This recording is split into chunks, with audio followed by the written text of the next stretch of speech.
Buenas tardes a todos.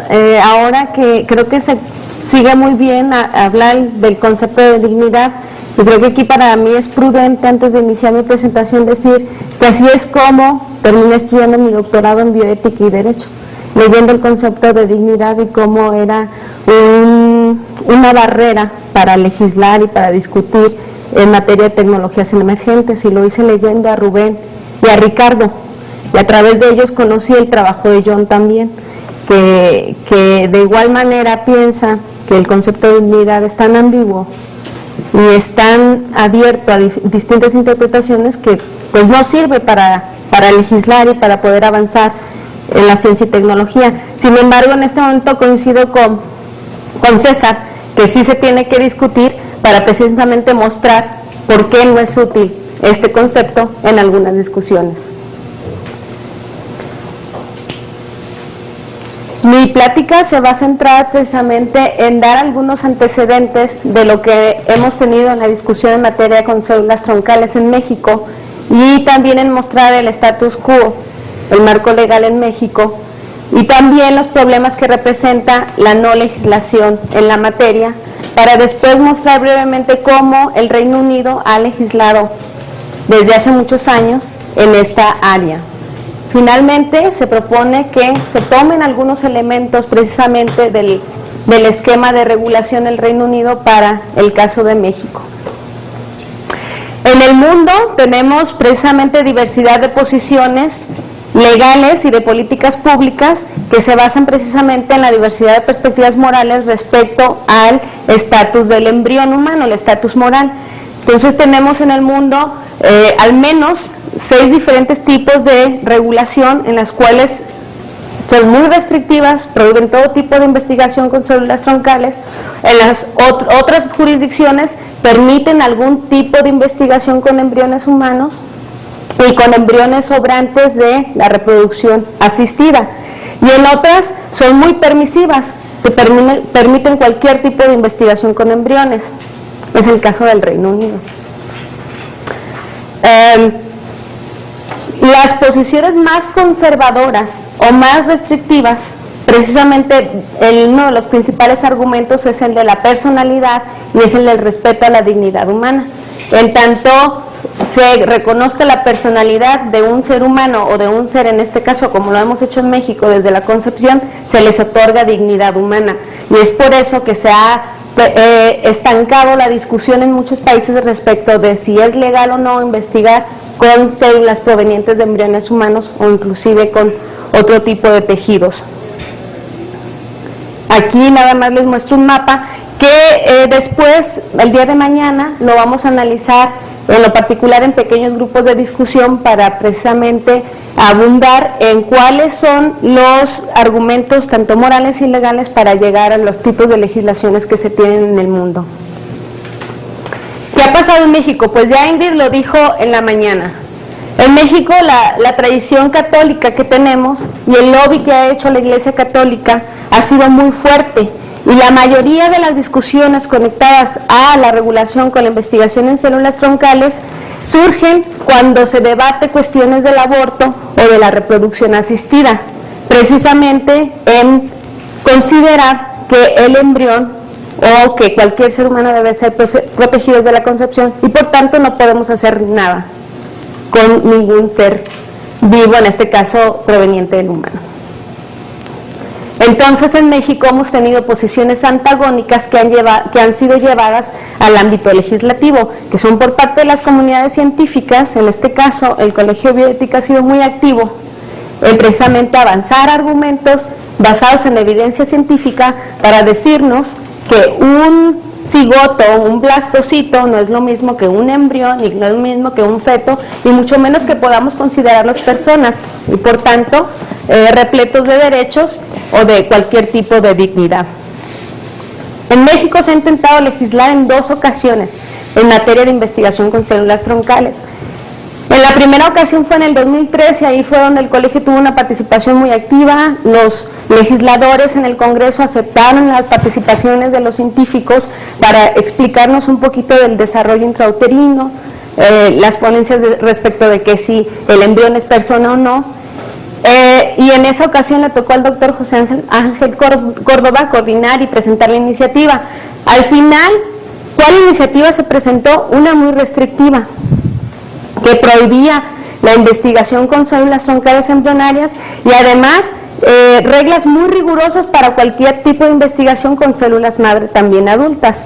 Esta iniciativa nunca se pasó, se quedó ahí, se discutió, pero no fue aprobada en el Congreso.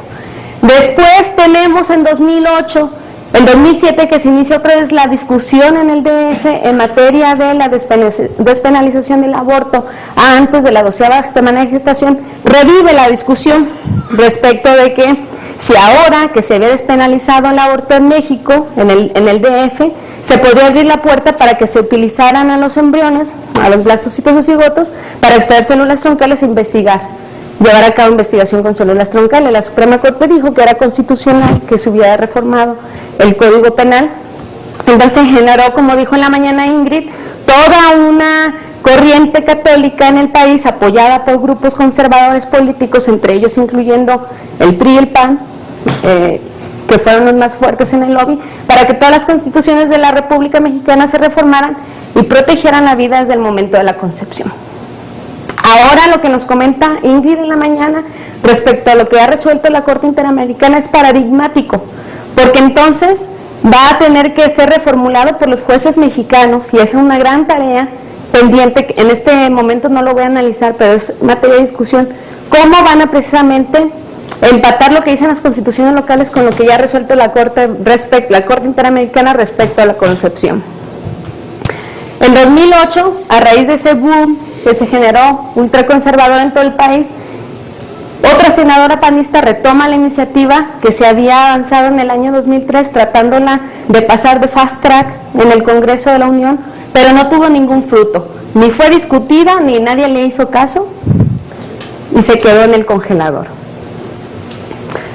¿Qué tenemos ahora? El marco legal en México. ¿Podemos o no investigar con células troncales en México? Esa es la pregunta importante. Y si lo podemos hacer, ¿cómo lo hacemos para que sea investigación ética y tenga sustento o respaldo jurídico? Y quiero también desde aquí decir que mi interés por estudiar un doctorado también en la ciencia de las células troncales es para poder elaborar un proyecto por el cual en México sí se permita la investigación con células troncales por los beneficios que ofrece para el avance del conocimiento mismo, indiscutiblemente después para la aplicación clínica. ¿Qué tenemos que hacer?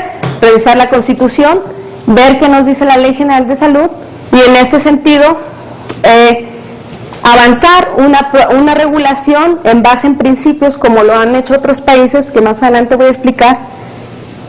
Y también hay que ver que si tenemos una laguna jurídica respecto de esta materia, lo que estamos haciendo es que la investigación surja en la clandestinidad y que aparte de eso surja la charlatanería y tengamos un rezago en la ciencia por la falta de apoyo a ciertas investigaciones.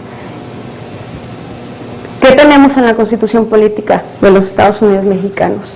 La libertad de investigación establecida en la fracción 5ª y 7ª, donde dice que el Estado deberá garantizar y apoyará la investigación científica y tecnológica y alentará el fortalecimiento y la difusión en nuestra cultura, respetando la libertad de investigación.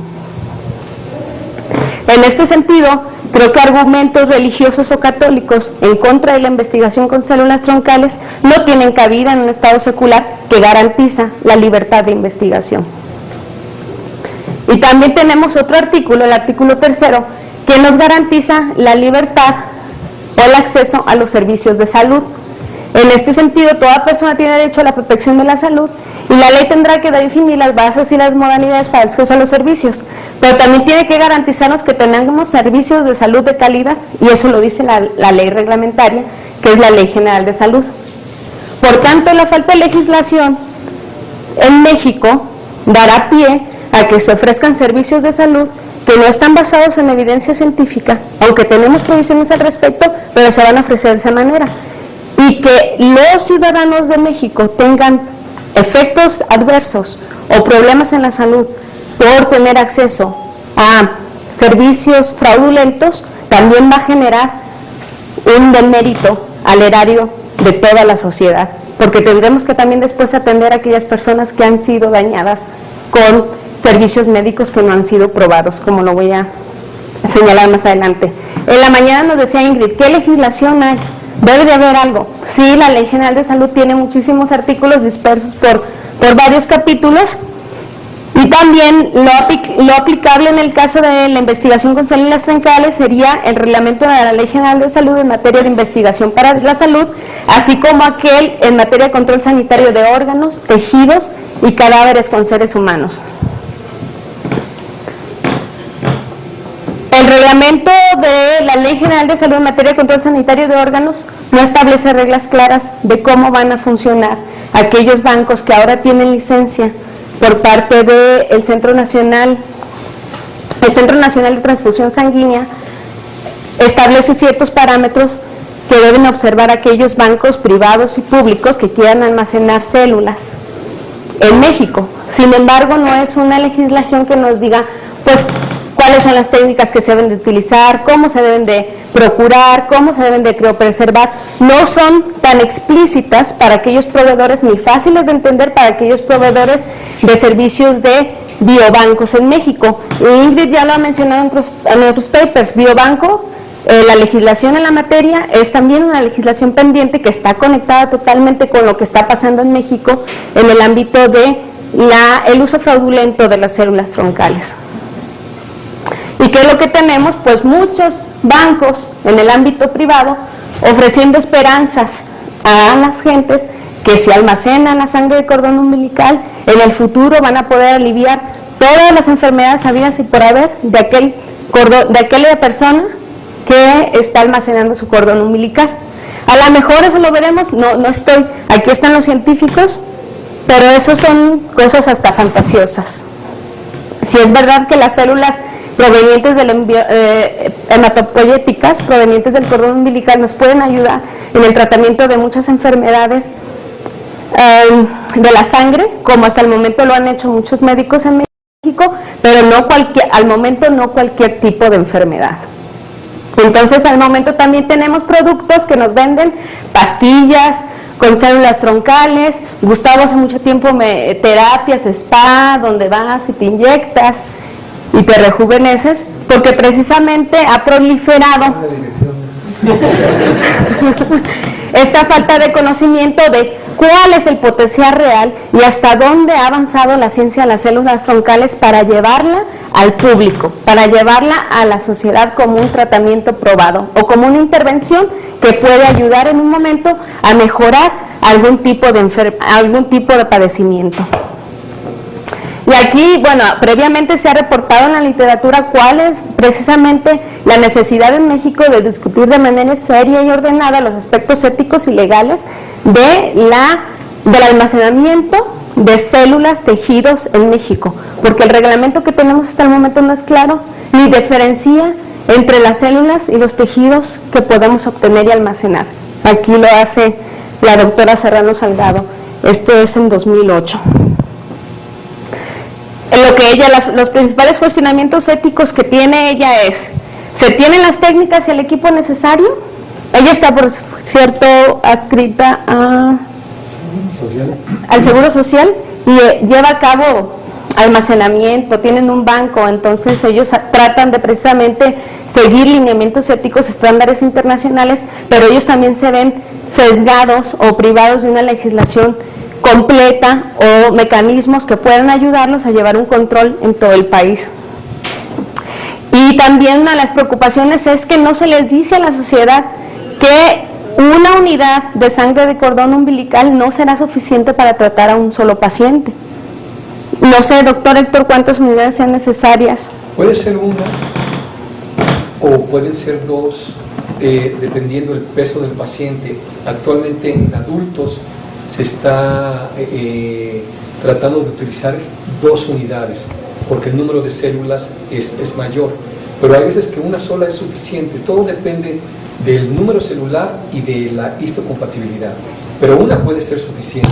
Claro, pero por ejemplo estas particularidades no son explicadas a aquellas personas que están almacenando la sangre de cordón umbilical.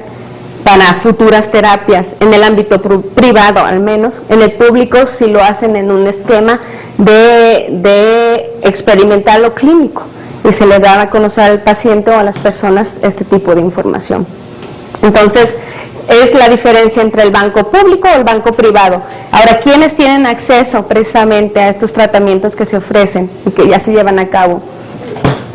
Como lo dije anteriormente, aunque existen varios artículos en la legislación, no es específica, ni da los lineamientos necesarios para la procuración, mantenimiento y el seguimiento de toda la investigación que se hace con este tipo de células.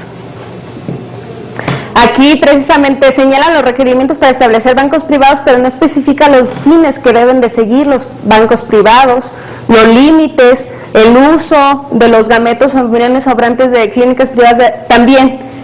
Perdón, aquí ya me fui un poquito más adelante. Lo que nos dijo Ingrid en un inicio también es que existe otro problema.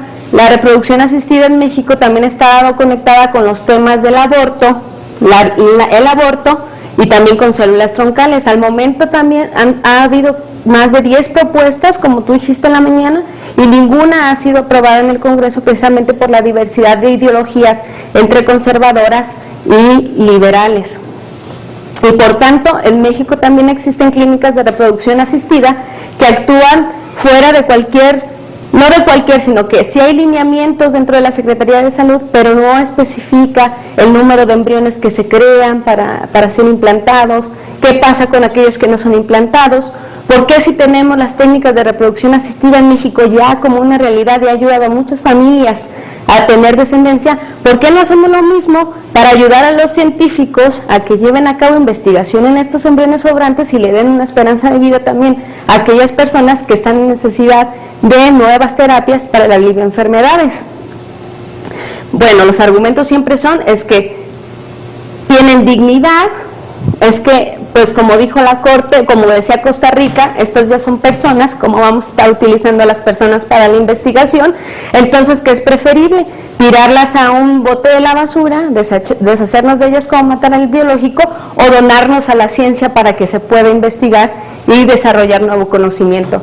Este es otro renglón pendiente de nuestra legislación. No tenemos los lineamientos. ¿Qué sucede con aquellos embriones sobrantes? ¿Por qué los desechamos?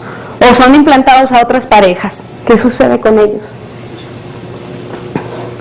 Otro problema que ha generado la falta de legislación, tanto en materia de reproducción asistida, biobancos y con células troncales, la investigación con células troncales, es que ha habido este boom del turismo médico asociado con intervenciones con células troncales.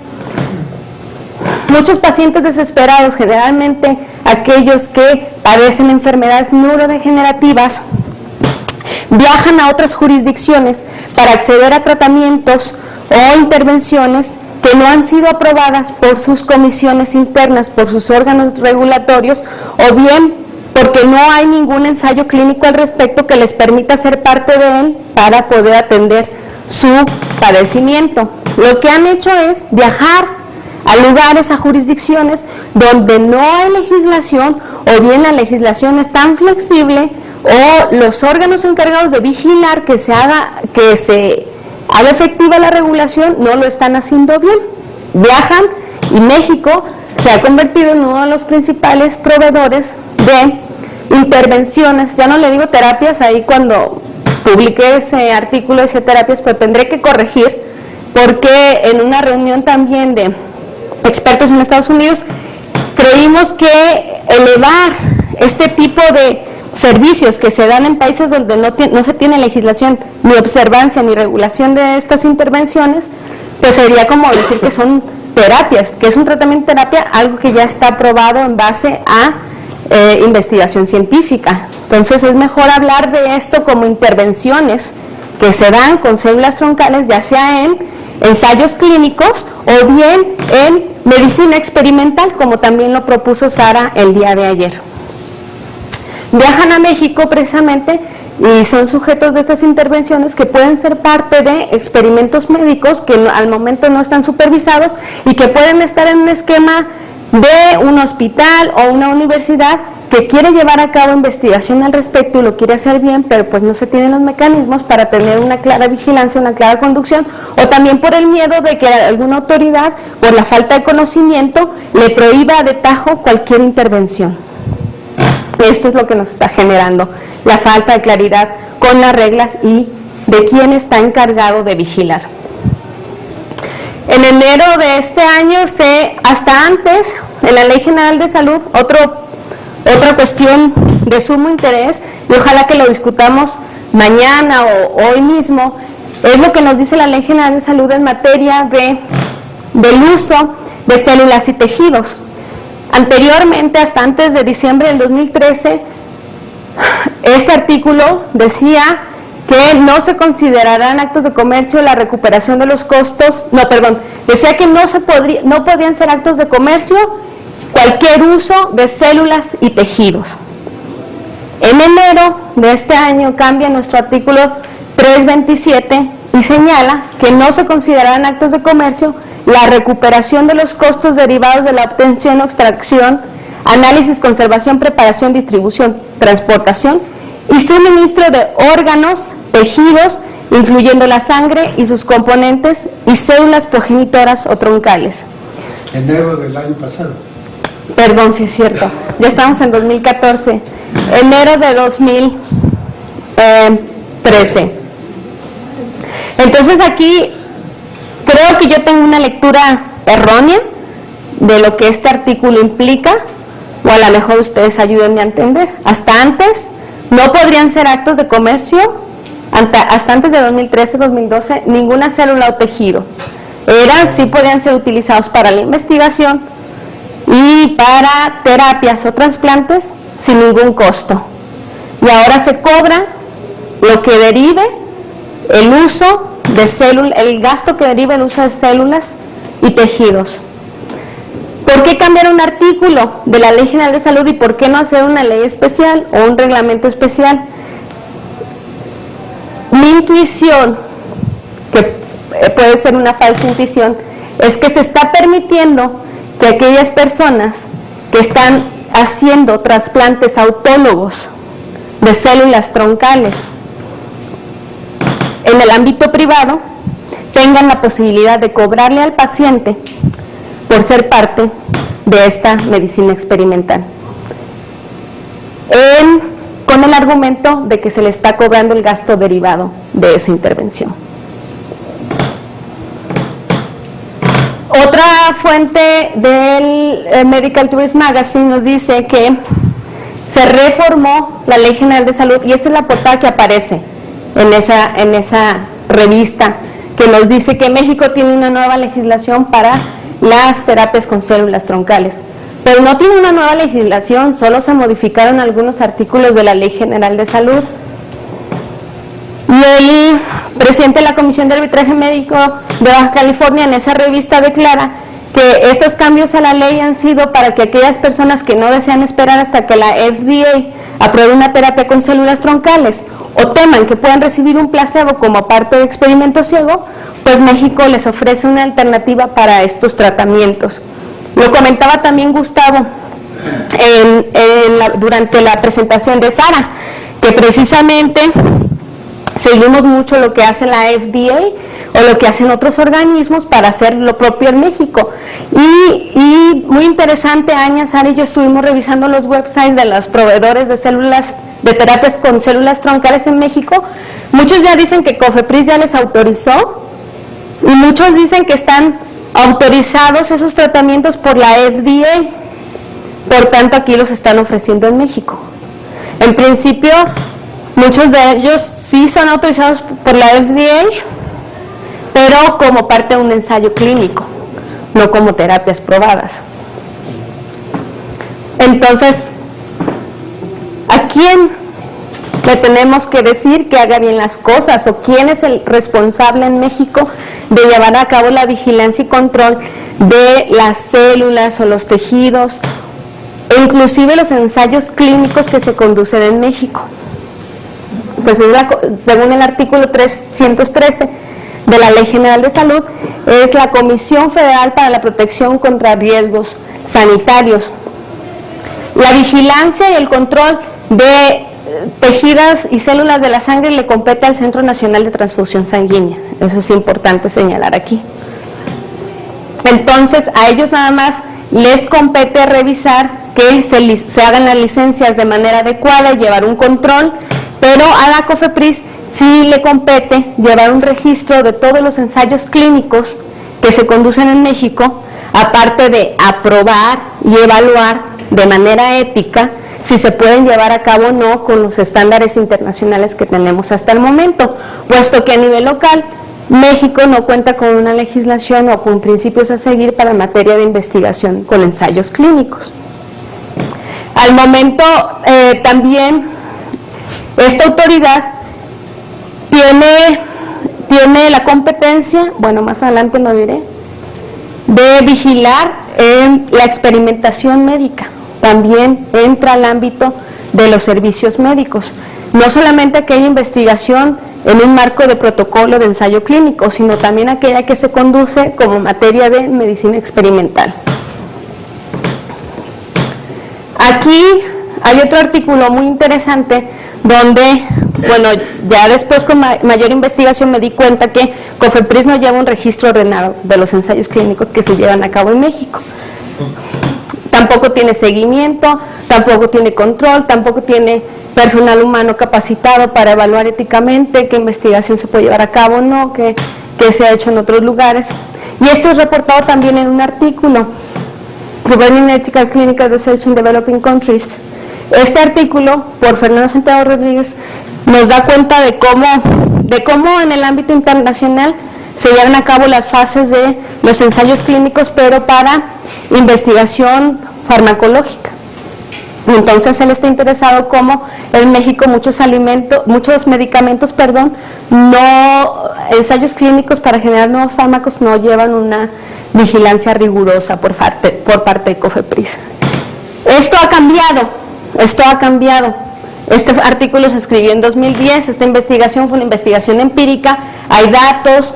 También Fernando le pidió al IFAI, al Instituto Federal del Acceso a la Información Pública y Gubernamental, que le diera cifras oficiales de cómo llevaba a cabo COFEPRIS su registro. Hice lo mismo cuando estaba investigando cuántas clínicas privadas se tienen registradas en COFEPRIS para llevar a cabo la oferta de intervenciones con células troncales. No existen también otro mecanismo en México que tenemos para regular ciertos aspectos de la Ley General de Salud que a veces no pueden ser todos regulados dentro de la ley. Tenemos las normas oficiales mexicanas y mediante estas normas oficiales mexicanas se ha tratado de legislar ciertos aspectos de la salud para no llevar un proceso tan riguroso de creación de ley, sino que más bien tener un tipo de lineamientos que sean aplicados por autoridades como COFEPRIS para mayor agilidad en su funcionamiento.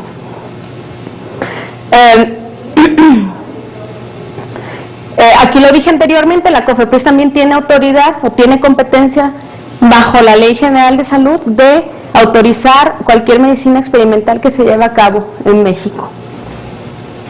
Ahora, ¿cuál es el problema?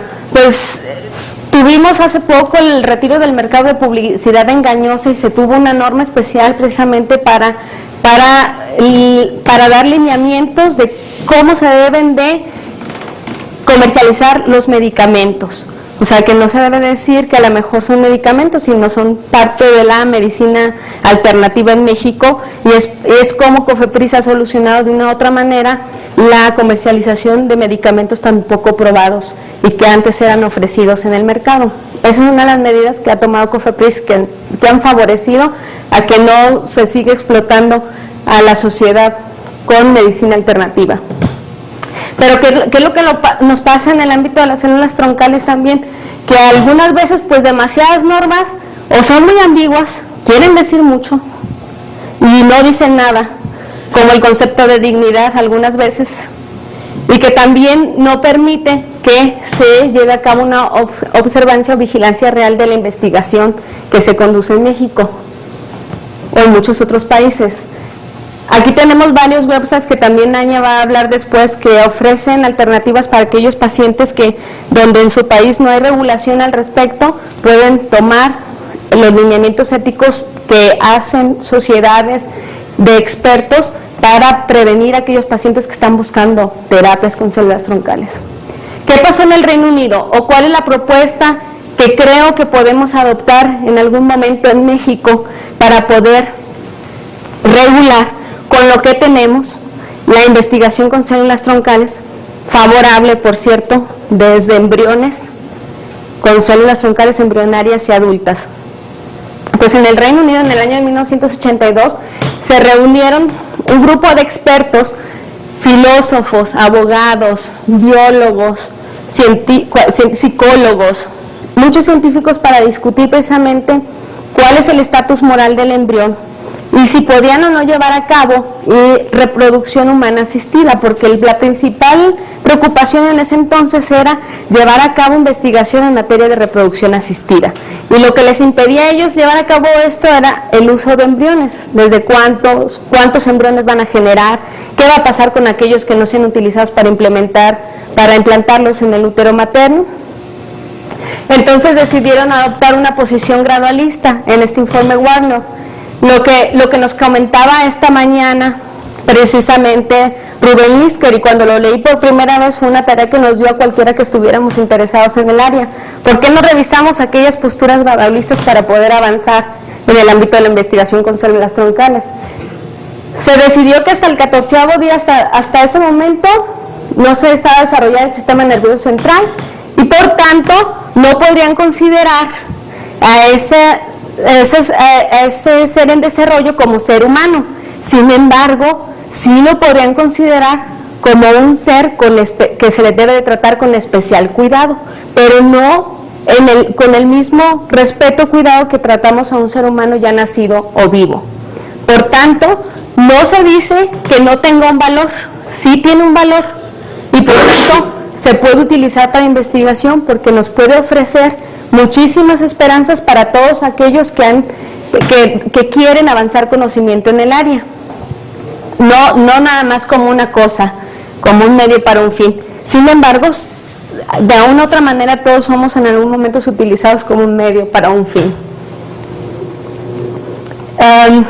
Entonces, de esta manera ellos legislaron que no es que no lo consideran como un valor al embrión humano, pero simplemente no es persona ni es como un ser humano, y hasta antes del 14º día se pueden generar blastocitos para extraer células troncales e investigar con células troncales. Ahora se pueden generar embriones, se pueden generar quimeras para la investigación con células troncales. ¿Y cómo regularon? Eso fue en el ámbito legal, legislativo, como en una gran legislación. Tienen la legislación para la fertilización humana asistida y embriología. Y aparte tienen una autoridad, que es la Autoridad para la Reproducción Humana Asistida y Embriología. Esta autoridad está conformada por un grupo de expertos, todos los que están involucrados en la investigación de reproducción asistida y la investigación de embriología. ¿Para qué? Para poder licenciar cualquier tipo de actividades, tanto investigaciones como clínicas, con embriones humanos o con células troncales. ¿Y cómo adoptaron esa legislación? ¿Cómo llevaron a esa acta? Pues a una regulación basada en principios, que es una teoría en el ámbito del derecho avanzada por Julia Black de la London School of Economics. Ella nos dice que la regulación basada en principios para las tecnologías emergentes son muy buenas porque nos podrían ayudar a solucionar los problemas que representan las normas. Y es que en México estamos repletos de normas, repletos de legislación que no se aplica y que no entendemos, aparte, que no es clara. Y lo que nos dice ella, que en países como nosotros, Estados Unidos inclusive, estas normas no pueden ser actualizadas a la velocidad de los nuevos avances científicos. En particular, si adoptamos una legislación en base en principios, puede ser una medida intermedia en tanto que los legisladores se ponen de acuerdo y los políticos en que se aceptan o no cierto tipo de investigación. Nosotros o ustedes, quienes están interesados en avanzar sus investigaciones, ya tienen una cierta base de principios mediante los cuales una autoridad les va a decir si es posible o no continuar con sus investigaciones, porque van a precisamente evaluar caso por caso y cómo se debe llevar a cabo esa investigación en base a ciertos principios. Los ejemplos de la legislación en fertilización humana asistida del Reino Unido. Tiene 7 principios. Y la autoridad responsable, que es la autoridad encargada de evaluar los proyectos de investigación y darle seguimiento, dice, bueno, vamos a ser equitativos. Tenemos que evitar discriminación a los pacientes, tratarlos de manera justa, o cualquier persona o cualquier medio que estemos utilizando para la investigación. Hay que respetar la privacidad, tratar a cualquier participante en la investigación, en cualquier terapia o intervención con debida privacidad, confidencialidad, y aquí utilizan también ellos el término dignidad, que está demasiado abierto para que este grupo de expertos decida cuando algo está de acuerdo con esos principios o no. Ahora, garantiza la provisión del consentimiento de las personas que están participando en las intervenciones, y también ellos deben de estar seguros de que la información se les está dando en términos que los pacientes vayan a entender o cualquier sujeto de investigación vaya a entender, que sea accesible. Y debida diligencia, que es que si utilizan embriones, blastocitos, crean quimera, pero deben de utilizarla con debida diligencia y respeto. Para no entrar en discusiones sobre la dignidad, utilicen el término respeto, sino que se le dé el debido respeto, se le dé un tratamiento especial.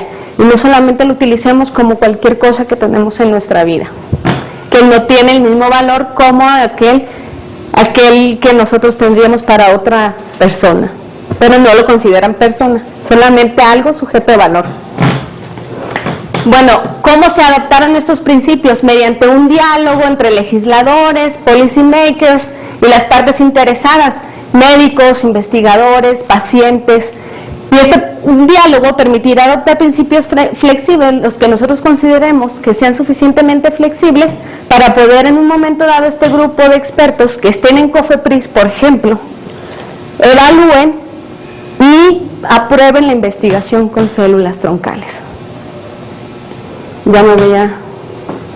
¿Cuáles son las ventajas? Pues aquí tengo bastantes ventajas que la podemos poner en el taller, pero bueno, lo principal, este tipo de regulación basada en principios facilita el mejoramiento de la operación de centros de investigación y proveedores de servicios, puesto que también aquellos proveedores de servicios e investigadores serán empáticos con los principios que se hayan adoptado. Muchas de las veces lo que tenemos es que no creemos en las reglas ni creemos que las reglas sean justas o que sean apropiadas para el tipo de investigación que se está llevando a cabo. Cuando involucramos a las partes que están llevando a cabo ciertos procedimientos e investigaciones, ellos mismos son los que dicen cuáles principios se deberían de observar para aprobar cualquier tipo de investigación, que nos permite que cuando vaya COFEPRIS a supervisar que las cosas se estén llevando a cabo bien, pues claro que vamos a tener la oportunidad de que aquellas personas nos dejen entrar, nos dejen ver qué es lo que están haciendo, y si hay algo que mejorar, en ese momento lo pueden subsanar y pueden seguir adelante con sus investigaciones. ¿Y qué es lo que promueve? También el intercambio de información de las investigaciones o de los ensayos clínicos que llevan a cabo en universidades y centros de investigación en el país para generar conocimiento. Es decir, transparencia y acceso a la información a la investigación científica y a la información que se genera de la misma en otro esquema, en un esquema regulatorio. Conclusión, pues sí, la adopción de principios mínimos para una evaluación ética y efectiva, acompañadas de mecanismos de seguimiento e intercambio de información por parte de los centros de investigación y clínicas privadas. ¿Qué nos garantizará? Que hay un respeto para los pacientes y al mismo tiempo facilitará el avance de la ciencia de las células troncales en México. ¿Cuáles son los retos? El de siempre, la laicidad. Que el posicionamiento moral de aquellas personas religiosas no quiera ser implementado por arriba de aquellas personas que somos seculares y que creemos que la información basada en evidencia científica es la que se debe de ofrecer en los servicios de salud en nuestro país. Finalmente, agradecimientos al doctor Ricardo Tapia, doctor Rubén Lísquer, doctor John Harris, a mis amigas, por hacer posible esta discusión y creo que nos pueda llevar un diálogo fructífero para la regulación en México en el futuro. También a mis jefes en Nayarit, en el Poder Judicial y en la Universidad Autónoma de Nayarit por permitirme estar organizando este tipo de eventos en mis horarios laborales. Gracias.